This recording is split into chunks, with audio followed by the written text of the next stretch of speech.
Saudações, queridos e queridas! Está no ar mais um Hinomaru Seleção Japonesa com todas as novidades e informações da melhor seleção da Ásia. Aqui você ouvinte ficará por dentro de tudo o que rola no mundo da JFA. Como sempre, você está na companhia de Elias Fallers, o Barbudinho Alegria na apresentação. Alegria agora, né? Depois de ter dado tudo certo. E comentários de Mr. Thiago Henrique Cruz, o infiltrado de Oman. Tudo bem com você, meu irmãozinho? Salve, salve, Elias. Bom dia, boa tarde, noite a todos nossos queridos ouvintes. Sim, voltamos para falar sobre a seleção japonesa, um Hinomaru muito esperado nos últimos dias. Tensão, os jogos não são fáceis. E agora tem que aguentar o Elias falando que eu era um dos jogadores de Oman. Disso nem eu sabia. Foda que foi o cara que saiu machucado ainda, nem dos bons né? Então... Não, bichado até nos cosplay, né? Cara? Exatamente. Elias, timinho de Oman, muito do sem vergonha. Ainda fico me perguntando como o Japão perdeu aquele jogo de ida, né? É aquela velha história, né, Tiagão? Foi a bola. Jogou por uma bola e conseguiu a bola no finalzinho e venceu. Que convenhamos, naquela primeira partida lá em Suíta, né? O Oman não jogou nada, cara. Não. Você já matou a charada. Onde foi o jogo? Suíta. É isso. Aí, ó, foi lá. Onde tá joga lá, não adianta. Ali é o cemitério indígena ali tem que destruir tudo aqui ali. Ali onde foi enterrado o corpo do Jabba the Hutt, né? Que é o maior sapo da história. Porque terra zicada assim só pode ter sido enterrado o Jabba lá, né? Cara? O Suíta tá tão zicado que ele vai destruir o próprio Gamba com o novo símbolo, né? Então, mas esse é assunto com outro podcast. Temos muitas reclamações e poucos podcasts, né, Tiago? Exatamente, o ano tá acabando e os assuntos não terminam. Mas, Elias, eu sei que todo mundo tava esperando, principalmente porque o último Hinomaru acabou não participando, né, que foi sobre os jogos da J-League, mas a gente poder debater junto é muito importante. E é claro que começa já vários burburinhos do que pode acontecer, do que não pode, mas meio que revendo o Hinomaru passado, foi um pouco como você avisou, né? Só ter calma que as coisas começariam a dar certo para a seleção. Eu só esperava, sinceramente, que tivesse jogado um pouco mais, principalmente no jogo contra o Vietnã, que é o primeiro jogo que a gente vai comentar hoje, que o Japão deixou muito a desejar. Só se talvez apenas pulando um pouco, né, atropelando um pouco os assuntos, eu fiquei um pouco mais acalentado sabendo que a própria Arábia Saudita também ganhou do Vietnã por 1-0, então ninguém está jogando nada contra o Vietnã, né? Então é um calento a minha alma aí, depois de ver aquele 1-0 sofrido de Japão e Vietnã. Mandado foi ao Vietnã lutar com Caramba. É que assim, o problema / vantagem do Vietnã é que tem uma defesa boa, cara. Um time que joga retrancado total. Joga totalmente fechadinho, não passa nem Wi-Fi ali, né, Tiagão? Apesar de ser a única equipe aí que perdeu todos os seus jogos em todos os grupos, o sistema defensivo funciona, porque é uma retranca desgraçada e o pessoal tem que ganhar de pouco mesmo. Pois é, não, isso é verdade. A equipe do Vietnã muito, muito simples, né? Pouquíssimas chances de chutes a gol no jogo contra o Japão, como você falou, perdeu todos. Tomou, teoricamente, mais gol que todo mundo, tomou 12, mas também não é um saco de pancadas também, né? A gente pode ver, por exemplo, a Síria no grupo A, que é uma seleção, comparado com o Vietnã, até acredito que mais forte, né? A Síria tem um histórico também um pouco mais elevado, tomou 11 gols também, né, a defesa mais vazada do grupo A, né, então com 12 gols, e lembrando que a China também tomou 11 também, né, e obviamente que a China também é um patamar muito acima da seleção do Vietnã, então na questão da defesa estão fazendo um verdadeiro milagre, né, com aquilo que tem, né. Falando aí do jogo contra o Vietnã, Tiagão, lembrando que quem fez o gol da vitória foi o nosso querido, o que eu nunca critiquei, né, o Junya Ito fez o gol aí, o gol da vitória.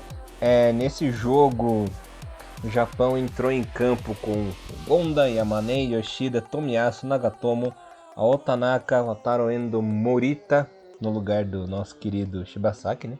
Minamino, Junya Ito e Osako.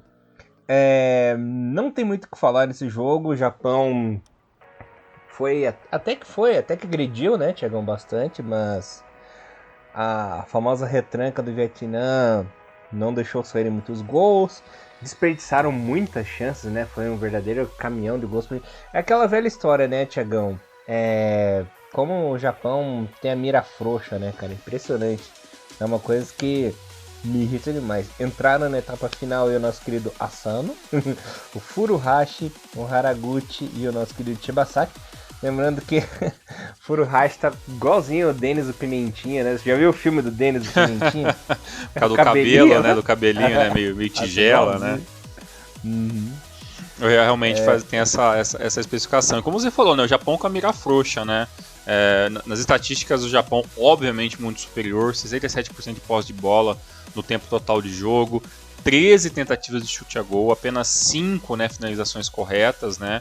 E o Japão aí perdendo um caminhão de possibilidades, uma equipe que deixou o Japão jogar o tempo todo, o Japão ditou o jogo, e aí a gente foi meio que traído pelos 2 gols, teoricamente, esse é o primeiro tempo, né? Teve o gol do Janito, né, com o passe do Minami aos 17 minutos, e aí depois aos 40 teve um gol impedido, né, do Ito novamente, e o VAR acabou anulando o gol, e aí talvez no segundo tempo o Japão entrou com aquela, fizemos 2 gols, um foi impedido, o segundo e o terceiro podem vir meio que naturalmente, e eles não vieram, né, mesmo com as modificações, e ainda o Morita fez o favor de tomar um cartão aos 85 minutos, que o jogo ganha, e foi suspenso no segundo jogo, né, então o Morita aí...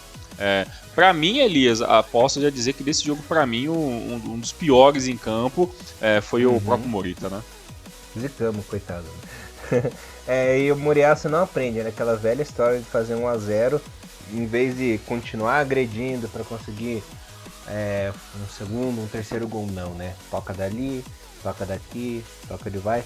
E se dá uma cagada, igual aconteceu com o Mano na primeira partida, né? É uma coisa que tem revoltado muito na torcida. A gente vai contar, vai falar muito sobre isso, né? Sobre a revolta da torcida japonesa no mundo inteiro, inclusive... Vamos falar agora disso, Thiagão? Seria bom, pertinente a gente falar que talvez esses sejam os mais importantes, mas digo, o gol do Ito anulado não estava anulado, foi anulado incorretamente, né? Porque ele chuta da entrada da grande área, né? O Altanaka passa ali na hora depois do chute, e aí meio que o VAR disse que ele estava impedido e atrapalhou o goleiro, mas isso aí, balela, gol muito mal anulada. Teoricamente, o Japão poderia pelo menos vencer por 2-0 esse jogo contra o Vietnã, que seria pelo menos um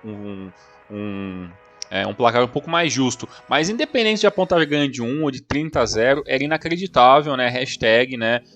Moriyasu out, né? No Twitter. Muita gente, muitos torcedores, alguns jornalistas freelancers, galera que acompanhou a seleção japonesa na Indonésia, algumas páginas relativamente grandes falando sobre futebol asiático e obviamente também muitos torcedores japoneses colocando a hashtag ali, especificando porque achavam que o Moriyasu meio que já deu. Elias, talvez uma das maiores rejeições aí, né, de treinadores dos últimos anos da seleção japonesa, talvez a pior de todas, né, da história.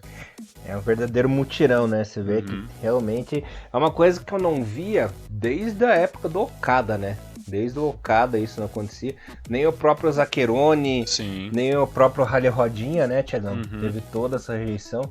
E olha que o Rally Rodinha ficou penduradaço, né, nas últimas eliminatórias. Lá também houve uma incerteza da seleção acabar ficando de fora do Mundial, né? E pior que isso, né, o próprio Aguirre, que passou rapidamente, teve aquele problema de talvez estar envolvido em coisas erradas a ver com futebol e tudo mais, e mesmo assim tem gente que defendia, vamos ver se ele tá realmente nesse esquema de resultado, não sei qual era o problema do Aguirre, que ele acabou meio que saindo meio rápido, mas era alguma coisa assim, não era? Coisa de aposta, né? Isso, que ele estava envolvido talvez, aí ele meio que começou a entrar numa lista onde ele seria investigado, e só por ele ser investigado, a seleção já preferiu dar uma quitada nele, mas mesmo assim naquela época o Aguirre meio que tinha aqueles que achavam, vamos ver, não é bem assim, vamos esperar, né? Mas assim, na questão do Moriyasu, eu tenho quase certeza, se a gente fosse fazer uma enquete, né, mundial, com certeza seria eminentemente todo mundo pedindo a saída dele. Até no nosso Instagram, a gente colocou ali uma enquete ali falando se a JFA deveria ou não manter, né, o Moriyasu, até pra gente ver um termômetro da gente aqui no Brasil. Mas Elias, você acha que, até para você dar sua opinião concreta, e eu não interromper mais, mas eu gostaria até de te perguntar, para você, cai o Moriyasu? Não cai. Não cai, né? Pra mim também é dificilmente. Pelo que eu conheço a JFA, não cai. A queda do Halle Rodite antes da Copa foi um dos maiores abortos da natureza assim, que ocorreu no mundo da JFA, porque realmente tinha treta interna, tinha muita confusão, né?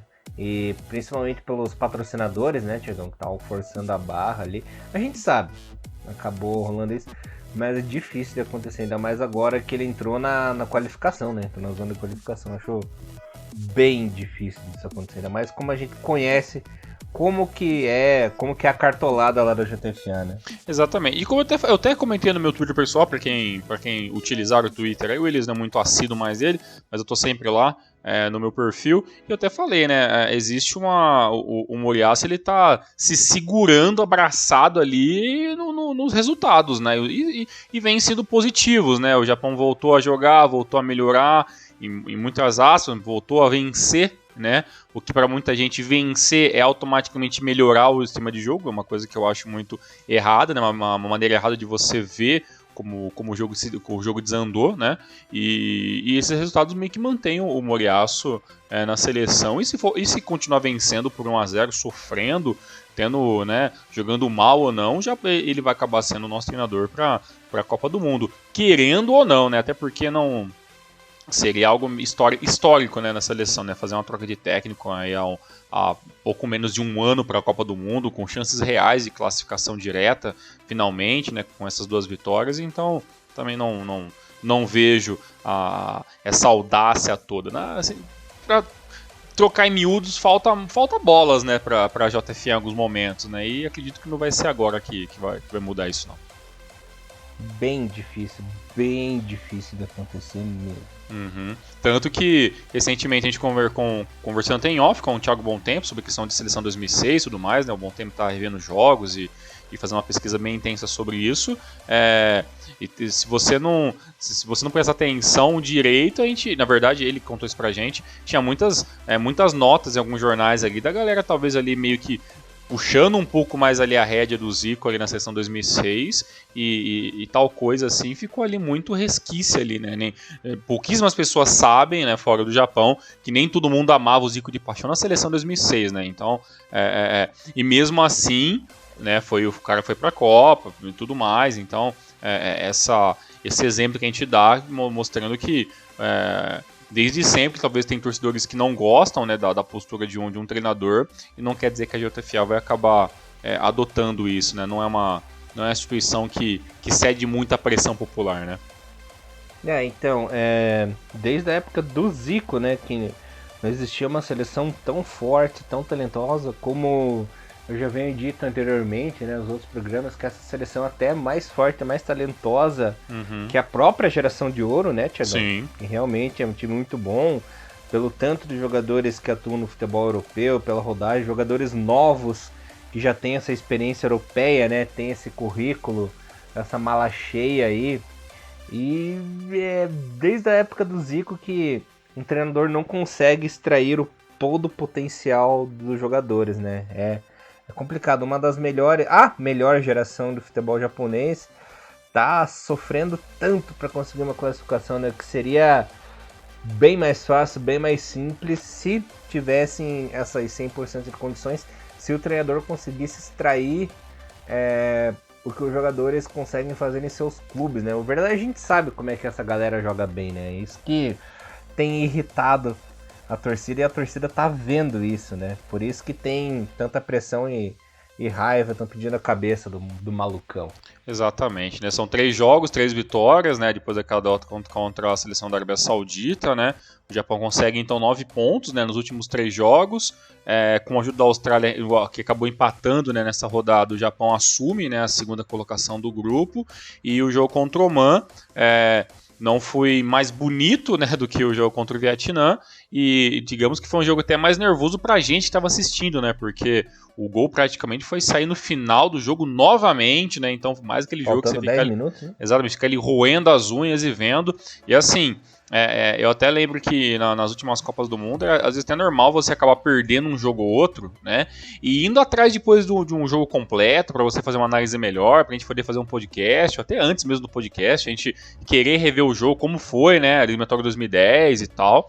E nessa eliminatória, assim, se você não viu o jogo contra a Oman, que foi até num horário um pouco mais ok pra gente, 1h da tarde, a não ser pra quem tava trabalhando que ficava difícil, é um jogo onde o highlight talvez seja a melhor coisa que você pode ir atrás, porque o jogo completo, ele praticamente foi uma grande perca de tempo, né? O primeiro tempo o Japão foi horrível, né? E só no segundo tempo que a gente consegue ter algumas boas jogadas que acabou fazendo o jogo dar uma acordada, né?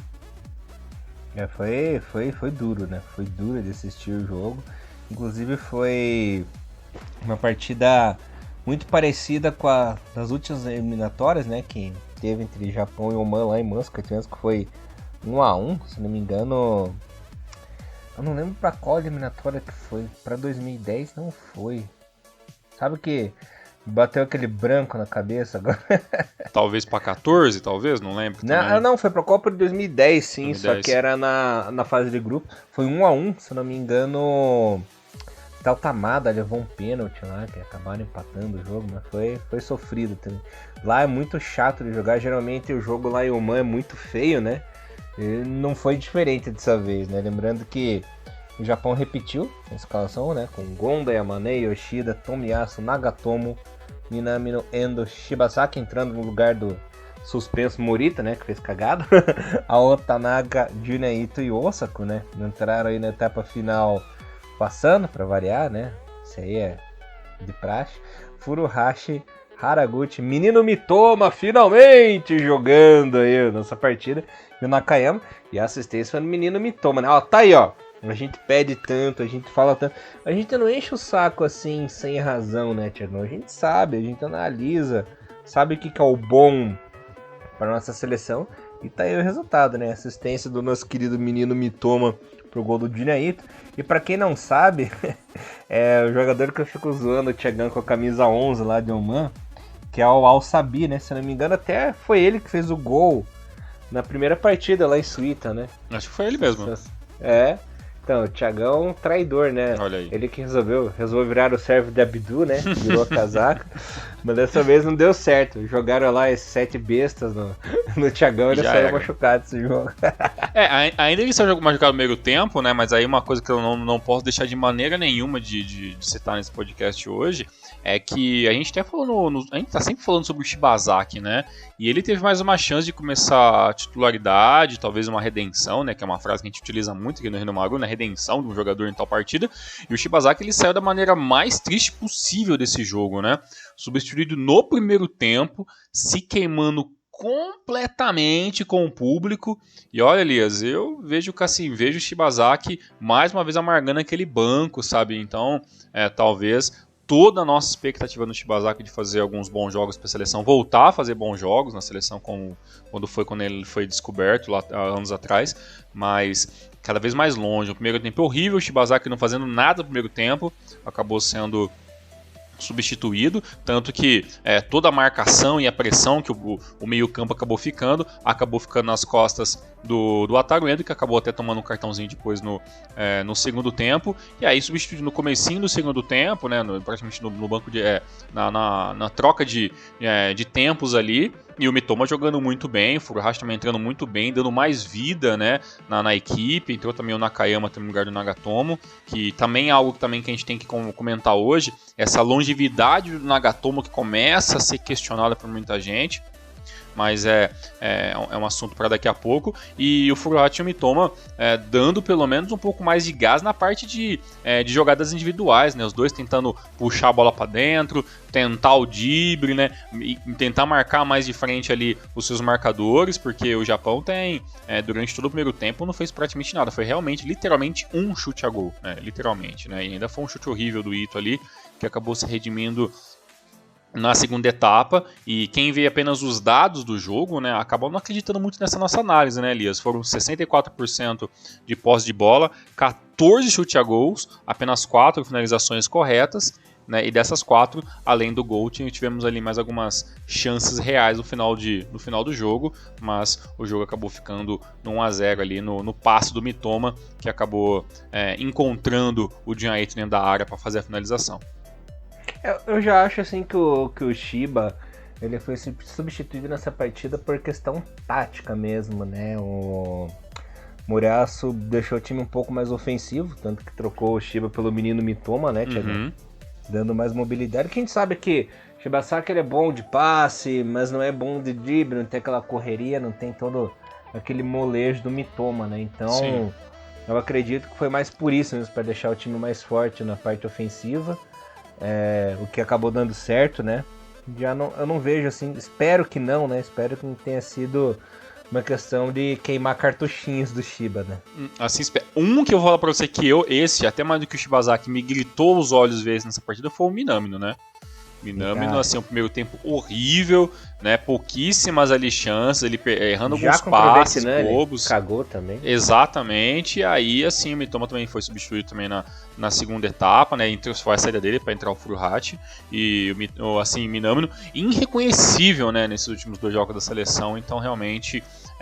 Este banco do Liverpool, né, já sai na internet que o Liverpool não tem intenção nenhuma de ficar com o Minamino, que vai até talvez, não sei, eu tô falando coisa de rumor de internet, não é certeza de nada, mas talvez até uma ida pro próprio Newcastle pode ser um próximo destino aí do Minamino, então talvez tudo isso mexe um pouco ali com o psicológico, a motivação do jogador, mas a gente precisava muito do Minamino, infelizmente ele não correspondeu nesses últimos 2 jogos.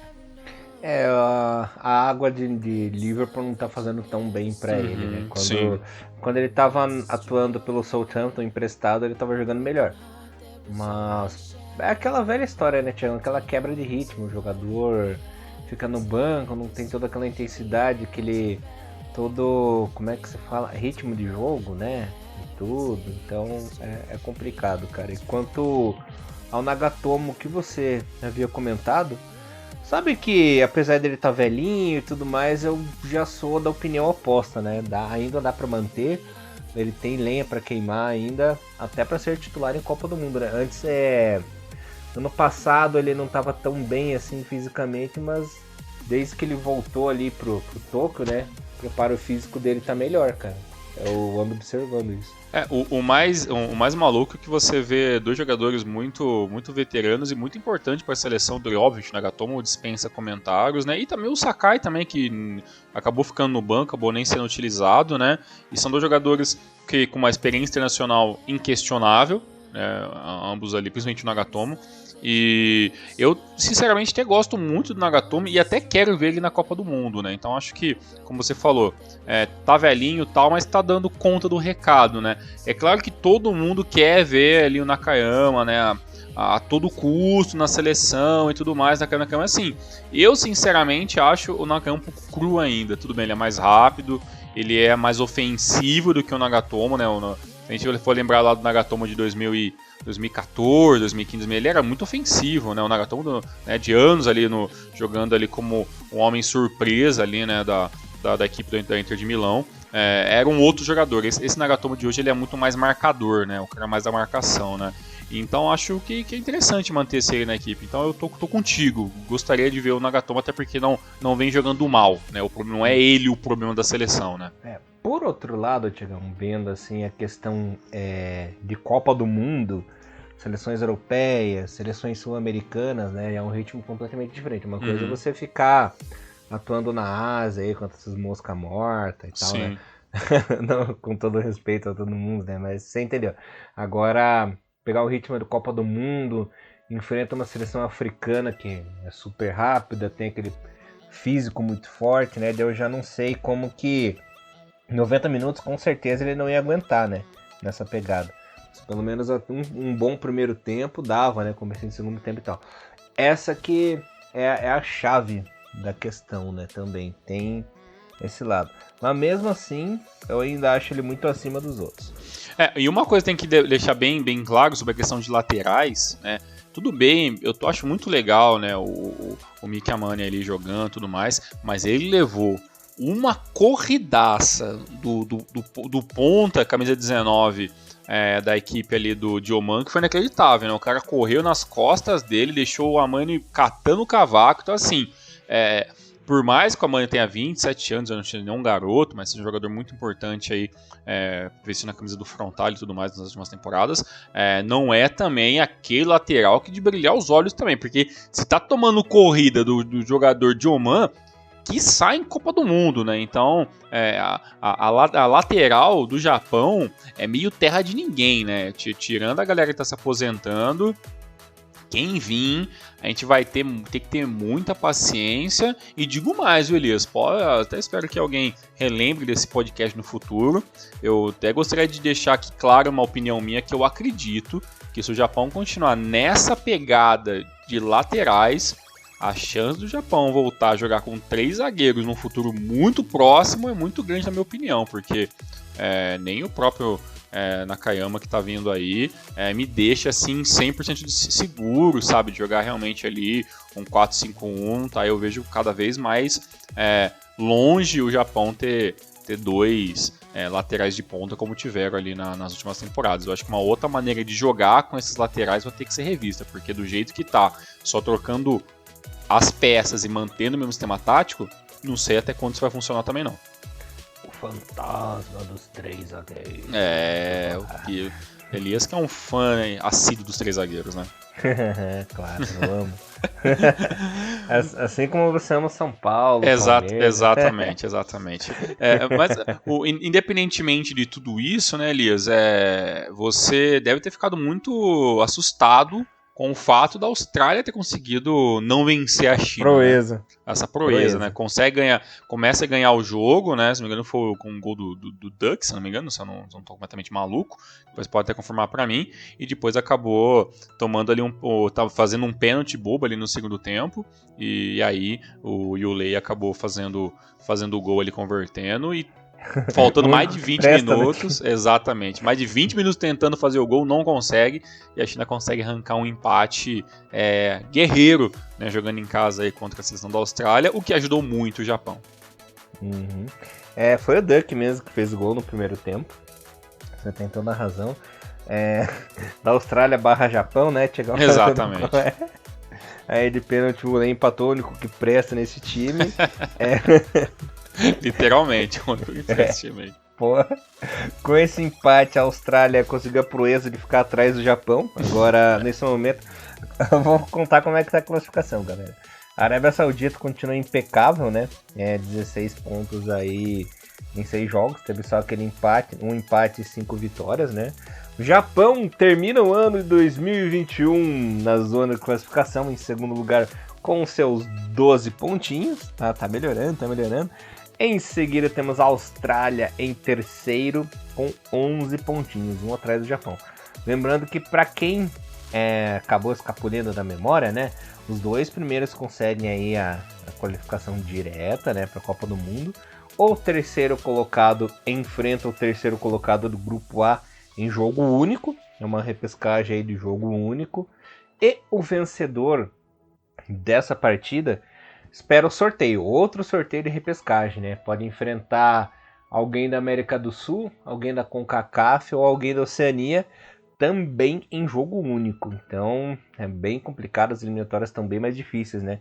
Lembrando que Oman nesse momento está na 4ª colocação com 7 pontos, né? Agora já ficou um pouco mais abaixo das demais. Em 5º lugar a China com 5 e o lanterninha Vietnã já está aí eliminado da classificação direta, ainda tem chance de repescagem, né, caso vença todas as suas partidas, mas qualificação direta não consegue.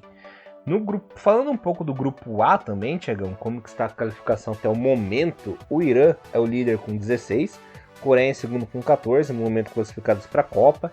Nesse momento estaria na repescagem o Emirados Árabes com seus 6 pontinhos, em quarto o Líbano com 5, em quinto o Iraque com 4 e a Síria com 2 pontinhos. Esse grupo A está mais embolado que o grupo B ainda, né? Então todo mundo tem chance de qualificação direta. Tudo bem que para o Iraque e para a Síria é um pouco mais impossível disso acontecer, mas nada é impossível nesse grupo A, né? Que já aconteceu cada maluquice nesse grupo que a gente fica reclamando do grupo do Japão, mas esse grupo A aí tá insano, né? Eu tava vendo uma coisa que as eliminatórias estão difíceis para todo mundo, Tiagão. Nas eliminatórias europeias, por exemplo, já era aquele lance também de ida e volta. Também será jogo único, cara. Ah, também jogo único também. E parece também que foi até a Sérvia do Plisk, né? Acabou vencendo e jogando Portugal, né? Pra repescagem, né? Vitória importantíssima da Sérvia lá em Lisboa, né? No Estádio da Luz, do Benfica, 2-1. Com gol do Thiagão sérvio, né? Mitrovic fazendo golzinho. Olha aí, pô, vai ser bom pelo menos. O cara tá me chamando que eu sou o cara de Oman, pois aí tá ótimo. E lembrando que o Japão venceu a Sérvia, né? Esse ano já no amistoso. Essa mesma equipe que o Pixi botou a campo. Só alguns jogadores, né? O Tadic não jogou, o Mitrovic e alguns outros, mas tirando a base massificada, né? Da Sérvia era essa mesma que conseguiu a classificação no grupo A. Inclusive esse grupo A aí com Sérvia e Portugal, né? Também tinha o querido Qatar, né? Como Coringa aí. Qatar que tá só de zoes, né? E tá jogando bem, relativamente bem, assim, né? Comparado ao que acontece na Ásia, o Qatar tá tranquilaço, né? Então, tá acumulando essas gordurinhas malucas, né? Verdade. Ah, e antes que eu me esqueça, você falou sobre eliminatórias e tudo mais, eu não posso deixar de perguntar, Elias, e o Líbano? Não vai mesmo, pelo menos pra repescagem? Não dá pra arriscar isso aí? Tem chance, né? Tem chance. É que o Líbano é um time maluco, porque o ataque é bom, o ataque é muito bom, mas a defesa é uma mãe, cara. Aí fica difícil mesmo. Então os extremos ficam batendo cabeça, né? Um time que faz bastante gol, mas que também toma muito gol, então é complicado. Quando o ataque se dá bem, do nada a defesa caga. Por exemplo, na penúltima rodada, tava vencendo a equipe do Irã por 1-0 e deixou virar nos acréscimos, sabe? Então é complicado. Sim, realmente é muito complicado. Temos 4 jogos ainda, né, acontecer. O Japão volta a campo agora só no dia 27 de janeiro, né, contra a China. E aí as eliminatórias começam a ficar meio que picadas, assim, né? Então dia 27, né, tem o jogo. Obviamente que é a mesma convocação que vai enfrentar no comecinho, literalmente no dia 1º de fevereiro tem o jogo de volta contra a Arábia Saudita. Ou seja, a gente não tem refresco, né? O Japão tem que vencer a China, tem que tentar jogar pelo empate, né? Já que essa primeira posição no grupo B fica muito complicado de correr atrás, né? Mas se vencesse a Arábia Saudita em qualquer situação seria perfeito. E depois jogar contra o empate ali contra a Austrália e finalizar a sua campanha, se Deus quiser, já classificado, né? No dia 29/3 contra o Vietnã. E só para não ficar a informação pela metade, o Japão então, depois de enfrentar no dia 27/1 a China, depois enfrenta no dia 1º/2 a seleção da Arábia Saudita, volta em campo no dia 24/3, vai jogando fora de casa contra a Austrália e finaliza a sua eliminatória jogando em casa no dia 29/3 contra a seleção do Vietnã. Esse retorno está muito vantajoso para o Japão, porque de 4 jogos são 3 em casa, né? Então tá bem promissor. E tem a vantagem de uma vitória em cima da Austrália, então começa-se a voltar a jogar um pouco mais com as cartas na mão, né? O Japão para de ser franco-atirador e começa a trabalhar um pouco mais. Na teoria, o Japão sabe jogar um pouquinho melhor, né? Quando tem a vantagem, consegue ter um pouco mais de paciência. É claro que os resultados tem que ver. E outra coisa que eu não poderia deixar de assuntar aqui rapidamente, Elias, você sabe qual que é o nome que está pintando de vez em quando na internet, falando aí sobre se por acaso o Moriyasu vazar da seleção? Ai, quem? Querem, né? A galera fala que prefere que volte ele, o grande, Akira Nishino, que foi mandado embora da Tailândia no final da eliminatória, já que a Tailândia foi eliminada. Então preferem o Nishino na seleção, né, nesse momento, do que o Moriyasu. O Nishino tá aí, ó, esperando a boquinha, né? Já matematicamente já fora da equipe, né? Fora, sem emprego, quem sabe, né? Quiçá pode pintar em algum momento aí. Eu vou fazer uma comparação bem esdrúxula aqui, que vão querer me bater agora, né? Entre Akira Nishino e Moriyasu, mesma coisa que o Kid Bengala te prensar no canto e falar assim, o boga ou a boca? Meu Deus. Akira Nishino que tem um podcast no Hinomaru antigo, que a gente falou toda a trajetória dele também, com coisas muito legais, coisas nem tão legais, né? Akira Nishino é um franco atirador aí da história dos treinadores japoneses, né? Mas realmente para a seleção, não acho que seja o melhor nome que está no no mercado. Na verdade, acho que nenhum nome japonês está no mercado, tirando, né, o treinador do Frontale, né? Mas mesmo dificilmente vejo aí ele saindo do Frontale para pegar essa bucha, né, que é a seleção japonesa nos últimos anos. Né? Eu ainda tenho um sonho antigo, né? Agora vai ser só depois da Copa, porque ele qualificou a seleção dele, que é o Pixie, né? Um cara que eu sonho... Você é mesmo a prova viva, né? Olha quanto tempo eu falo que queria o Pixie na seleção. Desde que você me conhece, desde 2012. 2011, 12, então, né? O Pix. 2011 a gente se conheceu no Orkut, 2012 a gente começou a se falar mais, né? Pelo Facebook, lá e tudo. Faz tempo, hein? E desde então ele nunca foi assuntado né, ele, na seleção, né? E é um cara que até recentemente estava no mercado, né? Até antes do negócio da Sérvia, ele ficou um bom tempo sem nada ali e tal, ficou ali e ninguém foi atrás, né? Então, quem sabe pós o Catar, né? Talvez tenha que dependendo como talvez a Sérvia vá na Copa do Mundo, dependendo do grupo, tem até chance de passar de fase, pode ser, não dá para descartar, né? Por mais que a seleção tá com nessa vibe aí de, não, treinadores japoneses, chega de jogar treinadores de fora e tudo mais, mas eu acho que às vezes é bom olhar para fora do mercado, já que o mercado interno não tá tão bom. Até porque todo mundo coloca a banca, né, do Toro Onik, né, mas lembrando que o Onik tá jogando estava jogando há alguns anos com a equipe perfeita, né, dentro do Japão, né, nadando ali de braçada, né? O Onik há muito tempo não tem uma bucha da mão para resolver, né? Então a gente tem que também dar tempo, que a gente acaba colocando muita expectativa em cima de um treinador, né? E tudo mais, e sem lembrar que tem todo um processo, né? Para chegar na seleção e time é uma coisa, seleção outra, né? Tá o Tite aqui no Brasil para não deixar ninguém mentir, né? Então a situação realmente é outra, né? É muito complicada. Mas pelo menos estamos na zona de classificação, né? Exatamente. Porque parecia tão distante, já deu uma melhorada. E outra coisa, Elias, este ano não vai ter Copa do Leste da Ásia, não tem mais nenhum compromisso, realmente o Japão tá de férias, literalmente, já então?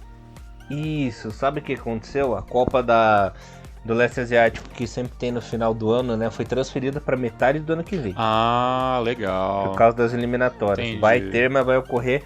Já que a Copa do Mundo será só em outubro, né? Outubro, novembro, por aí, né? O que eles fizeram? Eles transferiram a Copa do Leste pro meio do ano. Que legal. E vai servir, obviamente, como um termômetrozinho ali para seleções, para os jogadores de, né, que normalmente só vai os J-Leaguers, né? Mas ali para angariar aquela vaguinha ou não ali na seleção. Então, é bacana. Então, é legal que tenha. Vai ficar pro mês que vem. Então, de Japão estamos finalizados, né? Falta algumas coisas na questão de J-League, mas teoricamente este já é o balanço final, né, de tudo acontecendo na seleção japonesa. Mas é claro que você pode deixar nos comentários a sua opinião, o que você acha, como que vai ser o Japão para os próximos 4 jogos. E até dá, claro, dicas pra gente também, se vocês querem mais algum programa com algum tema específico sobre a seleção japonesa, é só deixar nos comentários ou mandar pra gente via e-mail em todas as nossas redes sociais, que com certeza, se possível, a gente volta e fala um pouco mais. Tem mais Hinomaru durante ainda o mês de novembro e começo em dezembro para vocês, tem bastante programa gravado, coisas que vão ainda sair durante as próximas semanas. E tamo junto e a gente espera que o ano que vem o Japão tenha um começo de ano um pouco mais tranquilo, né, Elias? Porque realmente 2021 foi aquela montanha russa de desespero e medo, mas pelo menos deu tudo certo. No momento estamos aí classificados diretamente para a Copa do Mundo, que é o mais importante. Isso que importa. Tiagão, para encerrar o programa, eu quero fazer 2 perguntinhas para você. Eu vou começar falando a minha opinião e depois eu pergunto para você. Na minha opinião, o melhor jogador do ano dessa seleção japonesa, claro que não poderia ser diferente, né? Por incrível que pareça, foi o Asano, não, brincadeira, não foi o Asano não. Mas eu gostei muito do Gonda, né? Da evolução dele como goleiro. Ele que foi de terceiro goleiro a principal, né? Devido a decadência do nosso querido... Puta merda, esqueci o nome do... Kawashima? Cara. Não do Kawashima. Daniel Schmidt? Do Schmidt, né? Que acabou perdendo espaço aí na seleção. Gostei muito. Gonda que antigamente não me passava tanta confiança, né, Tiagão? E quando foi acionado não comprometeu, não teve nenhuma falha, não teve nenhum frango assim épico, né? Então dá pra dizer que foi um jogador que evoluiu muito. Eu fiquei muito feliz com essa consolidação dele no gol, tanto na seleção como nos times, né? Conseguiu encontrar o seu futebol. A maior ausência do ano vai de novo pro nosso querido Nakajima, né? Que infelizmente não tá fazendo parte do plantel dessa seleção, né? E pra você, qual foi o grande jogador da seleção esse ano e a grande ausência? Vamos lá, de ausência, obviamente, a gente pode começar falando de vários jogadores que acabou ficando de fora durante um bom tempo ali, né? E eu acho que o Nakajima é o maior nome de ausência que a gente esperava ter, né, durante aí. Para mim, acho que o melhor jogador, e eu vou citar a questão de resultados, eu achei que o Minami durante uma boa parte do ano ele foi muito importante em muitos jogos. Até por isso que a queda de rendimento dele acabou sendo algo que eu senti um pouco mais. É claro que o Gonda realmente, se a gente for na parte defensiva, um dos jogadores mais importantes da seleção, obviamente, junto com o Yoshida, e até o Yoshida até errando mais do que o Gonda em muitas vezes. Acho que o Gonda não teve nenhuma falha durante o ano todo. Pode ter tomado um gol meio besta, mas tem uma falha brutal, como, né, o Yoshida acabou tendo alguns jogos atrás. Mas eu fico com o Minamino, por ele ser talvez o motor, sabe? Talvez não seja obrigação dele, mas como o Japão vem jogando, ele acaba ficando com essa obrigação de ser o cara da armação e da finalização na seleção do Japão. Então por isso eu coloco o Minamino aí como, na minha opinião, o jogador mais importante do ano. E na ausência também vou ficar com o Nakajima também, porque de todos os nomes que a gente vive pedindo na seleção, é claro que se há 2 anos atrás alguém chegasse pra gente e falar assim, eu acho que esse cara aí que hoje está jogando muito bem não vai virar nada na seleção, a gente não acreditaria. Por tudo que o Nakajima fez no começo dele na seleção, ninguém poderia imaginar que a gente estaria falando de Copa do Mundo 2022 e não ter o nome do Nakajima como entre os 23 jogadores da seleção. Maravilha, Thiagão. Perfeita essa análise. Feliz com esse fim de ano, hein, então? Aliviado? Feliz, aliviado, um pouco mais positivo, né, um pouco mais animado ali em questão da seleção. Tava realmente com muito medo de alguma coisa negativa acontecer, principalmente esse jogo contra o Oman. Então, pelo menos o final do ano, até dia 31 eu tô tranquilo. A partir do dia 1º de janeiro de 2022 já começa a ficar nervoso de novo. Então, pelo menos, temos ali um tempo de descanso sobre a questão de preocupação com a seleção. Não jogando em suíta tá bom, né? Exatamente, por favor. Deixa pro Gamba, que ele que acabou pedindo essa bucha aí. É isso aí, Thiagão. Obrigado. Seleção japonesa só ano que vem. Mais alguma coisinha? Tá bom. Será só isso? Tá bom. Muito obrigado, Elias. Voltamos com o Hinomura no finalzinho do ano. Mas sobre seleção, até o ano que vem. Um forte abraço pra todo mundo. Isso aí, galerinha. Só clubes. E um abração. Muito obrigado. E Hinomaru levando o melhor futebol japonês pra vocês. Até ano que vem com a seleção. Valeu. Forte abraço. Tchau, tchau. Sayonara.